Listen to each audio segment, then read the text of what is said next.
outro não tinha visto. Depois que aquele comenta, uma Vera que está assim, agora eu estou vendo.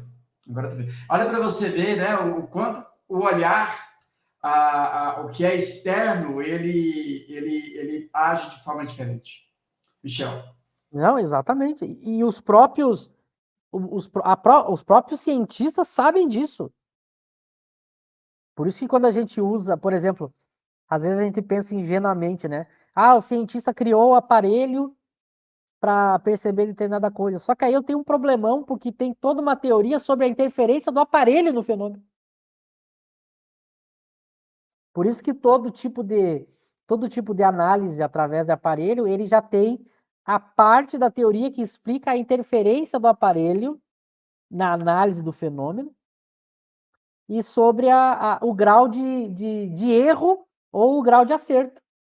Muito parecido com pesquisa política, né? Veja, todas as ciências são assim, a pesquisa política é a mesma coisa.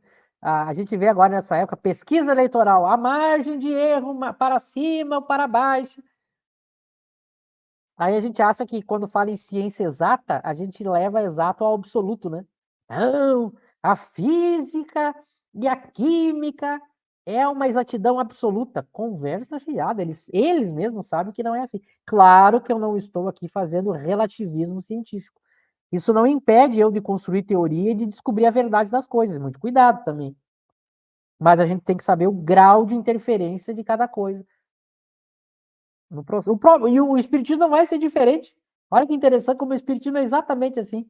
Kardec mostra a questão dos fluidos, a diferença no fenômeno espírita, o papel do médium, do meio, a combinação fluídica, por que, que um conseguiu psicografar mais, outro psicografou menos, por que, que um psicografou sobre história, mas não conseguiu psicografar poesia, por que, que tem mensagem que vem mais completa, tem mensagem que vem mais truncada, por que, que o mesmo médium que recebe 30 espíritos, o 31º ele não consegue?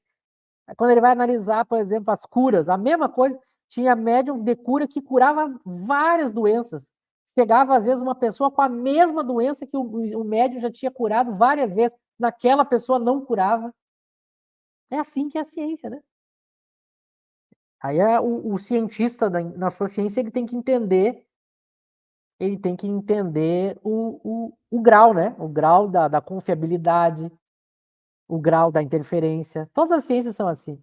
Quem já fez exame, né? Faz exame lá de sangue, alguma coisa assim. Aí chega lá o médico assim, vamos ter que fazer outro. Vamos fazer no outro laboratório. É assim. Mas isso não impede a gente de fazer ciência, né? Como o espiritismo. O espiritismo há vários pontos que ele mostra essas diferenças aí nos seus fenômenos. Mas isso não é motivo para eu negar o fenômeno ou negar a ciência. Mas os espíritos já sabiam disso, né? Veja como eles estão colocando aqui a questão da matéria, né? Mostrando a possibilidade lógica do que os espíritos estão dizendo. Não é assim na nossa matéria, olha o que eles estão dizendo. Não é assim na física. Então é esse uso que a gente tem que fazer dessas questões para estudar o, o espiritismo. Ela pode diferenciar de corpo para corpo, né? Às vezes, como o Alex está perguntando, né? A causa do corpo são os órgãos. São os órgãos, né?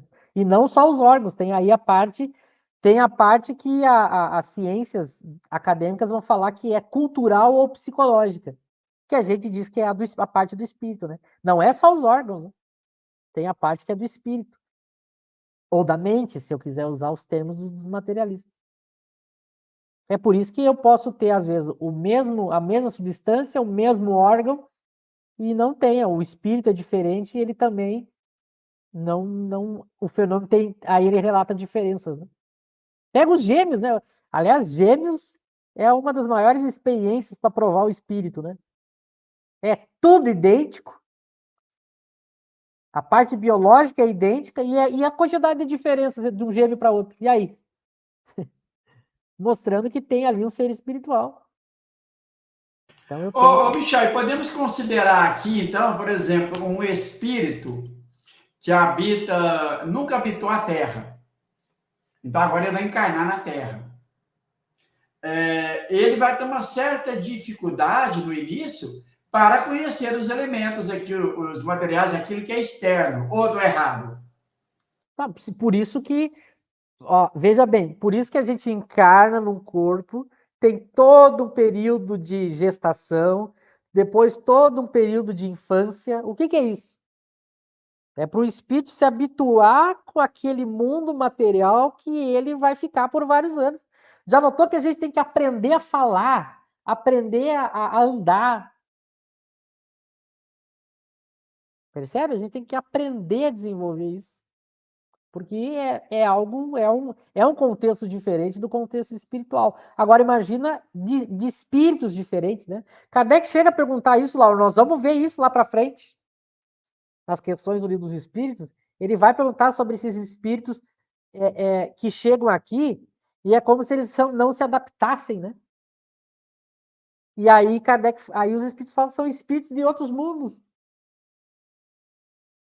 Se for espírito que vem de mundo inferior, eles chocam o nosso mundo. Por exemplo, a psiquiatria, a psicologia, ela tem N teorias para explicar os psicopatas, por exemplo. Mas, por exemplo, para o espiritismo, como é que explica essas coisas absurdas que alguns seres humanos fazem? Os espíritos vão dizer, olha, são espíritos primitivos. São espíritos primitivos. E da mesma forma, do outro lado, também a recíproca é verdadeira. Bota um espírito muito evoluído aqui. Ele não sobrevive muito tempo, né? Porque ele vai ter a bondade, vai ter o espírito.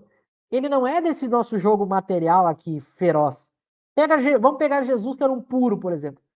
Que diferença maior que essa? Um espírito puro num mundinho medíocre como nós? Não durou. Enquanto ele teve, digamos assim, desconhecido, durou, né? Mas a partir do momento que ficou conhecido, não durou. Mataram. Que não dura, né?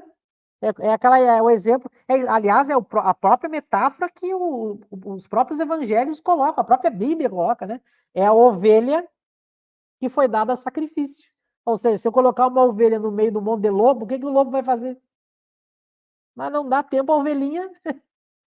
É a mesma coisa se tu colocar. Isso explica, veja como o Espiritismo explica vários fenômenos sociais que a gente vê, né? A pessoa nasce num ambiente, às vezes, completamente violento, muito miserável, e ela tem gostos finos, tem virtudes.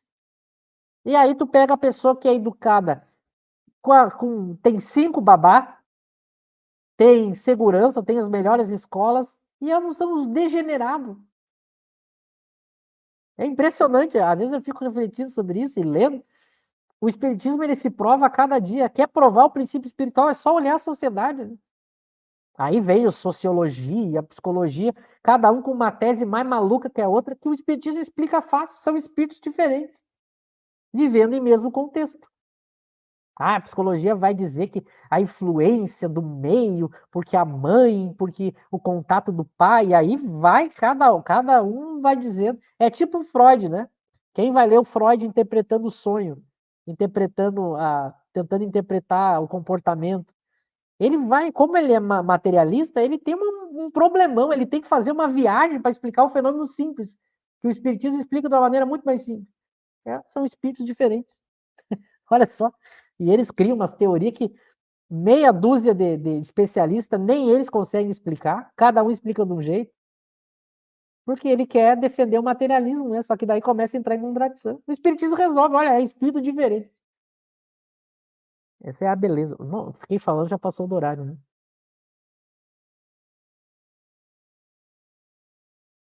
Bom, acho que é isso, né, Laura? Nesse comentário do Alex aí, é bem isso, né, Alex? Nós avançamos muito em inteligência. Olha, Alex, em moralidade, né, a gente talvez não vai praticar aquela barbaridade toda que foi praticada em séculos para trás aí. Mas a gente está vendo aí o que está acontecendo com esse mundo, guerras, feminicídio, infanticídio, né? Terrorismo, tudo que choca, né? Isso mostra o quão nós ainda estamos atrasados. Eu ouso dizer aqui, né, me baseando aqui na doutrina, que nós estamos muito mais perto do ponto de partida do que